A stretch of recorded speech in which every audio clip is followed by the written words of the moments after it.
with Shedeur Sanders. You know, this man got the job with the Atlanta Falcons, and he's still getting pressed about the treatment and the sabotage of Shedeur Sanders.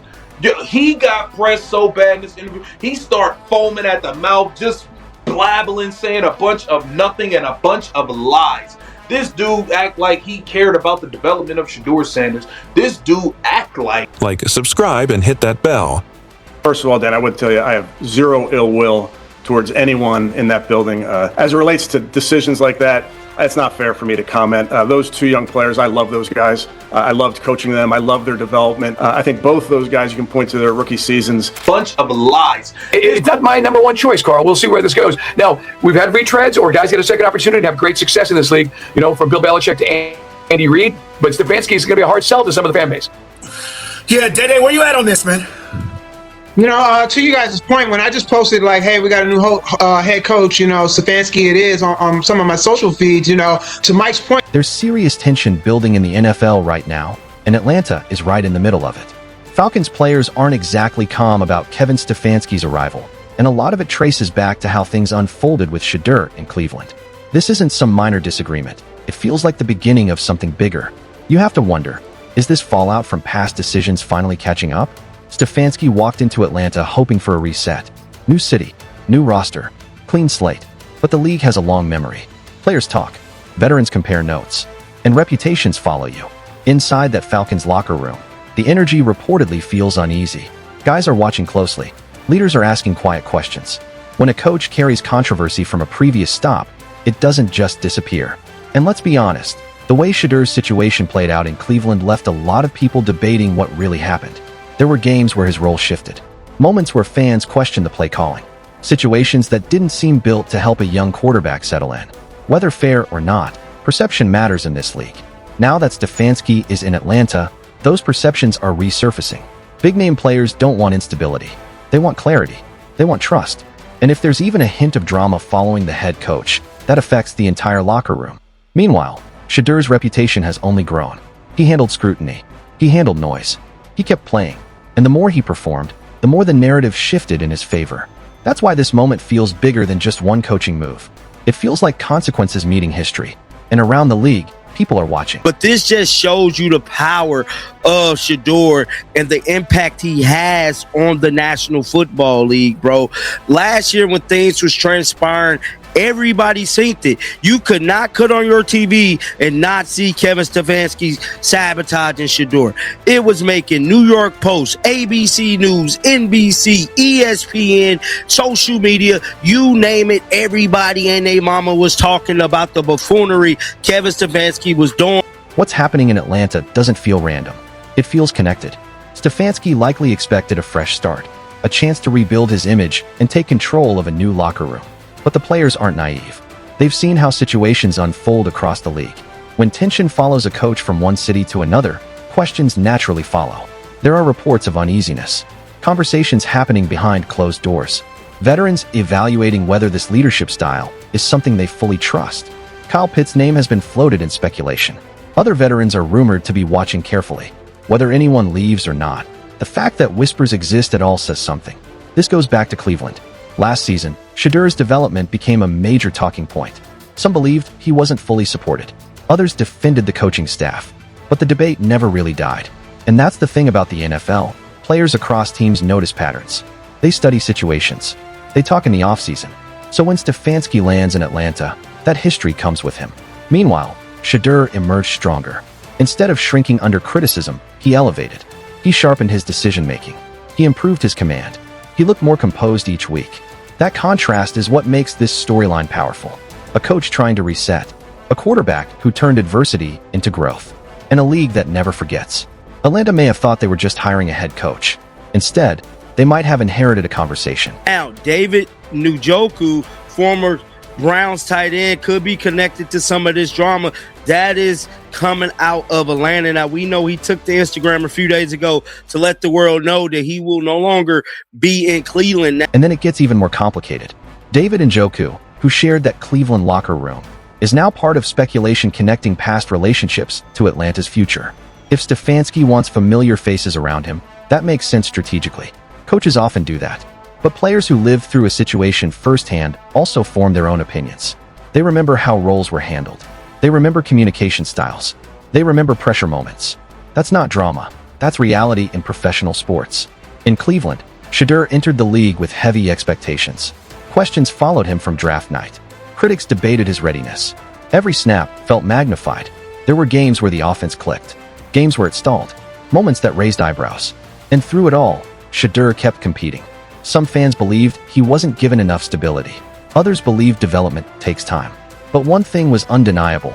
He didn't crumble. He delivered big throws. He showed poise. He flashed leadership beyond his years.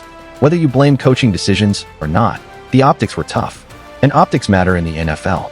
Now Atlanta inherits not just a coach, but the conversation attached to him. And here's the twist. While Stefanski tries to rebuild trust, Shedeur's stock continues to rise. That contrast is shaping league perception in real time. So as you guys can see, man, there is a narrative being painted by the Cleveland Brown media. They're setting us up for the battle between Shedeur Sanders, Deshaun Watson, and whatever damn quarterback they get.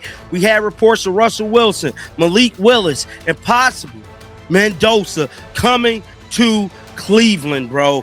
This is beyond me that they're sitting here like they don't have a quarterback that needs to be developed to lead this damn football team to the playoff. The ripple effects stretch beyond one team. Cleveland now faces its own questions. Did they fully commit? Did they create unnecessary instability? Did they overcomplicate a situation that required patience? Instead of planting their flag early, there were mixed signals. Depth chart movement, public debates, media noise. Now there's talk of adding more competition, drafting again, reevaluating. But here's the reality. When a young quarterback shows resilience under pressure, that matters. Shedeur didn't go to the media. He didn't publicly criticize. He didn't create headlines. He played. Every milestone, every comeback drive, every composed press conference strengthened his credibility.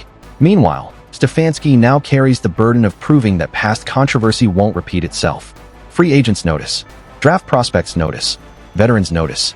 In the NFL, reputations travel faster than contracts. Shedeur turned pressure into progress. He turned doubt into motivation.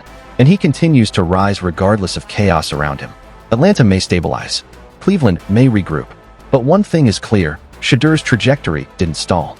It accelerated. And the entire league is watching how this next chapter unfolds.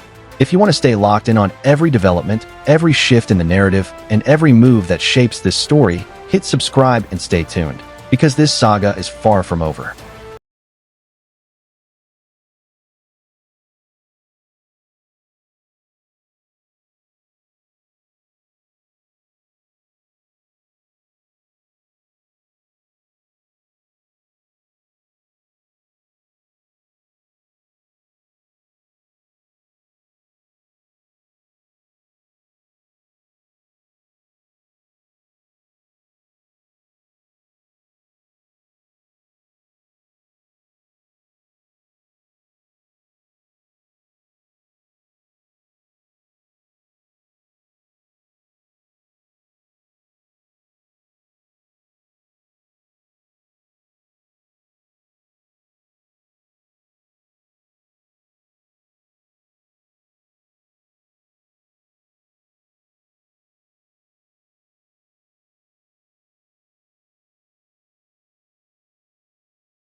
like subscribe and hit that bell.